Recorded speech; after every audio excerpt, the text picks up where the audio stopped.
तो प्लीज आप गोटे मनीष हिसाब से मनीषत्व रखु मनीष पणिया रखु लोक मान व्यवहार देखा भल व्यवहार देखा जमीक आम मुहर कथा अन्य मानक भी से जदि मु ख्रीस्टियन केवल ख्रीस्टियन नुह हिंदू भाई भी शुणिले भी खुशी हो मन छुईब जमी तो ख्रीस्टियन भाई मैं अनुरोध कर टॉपिक भाई ऊपर वीडियो बनवा बंद करूँ आउ जमा ट्रोल करूँ नहीं तांको जोगु आमर हजारे भाई माने जो भाई प्रेम रे अच्छु आमे भाईचारा रे आमे बंचुचु एठी विशृंखला होची केबे भी आमे मन जीति पारिबा नै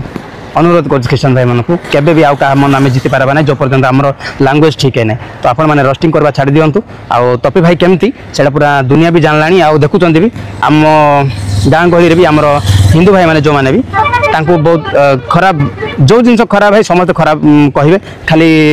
कहीं आप यूट्यूब माध्यम भी देखिए बड़ बड़ यूट्यूबर्स जो मैंने अच्छा से हिंदू भाई मैंने ही भी गाली करते वीडियो गुड़ाक भी बनई कहीं आमर कथबार्ता ही सुंदर हवा दरकार तो से जेकोसी धर्म होना कौन पे तो प्लीज आपण मैंने माने रोस्टिंग करूँ नहीं यहाँ मोर गोटे संदेश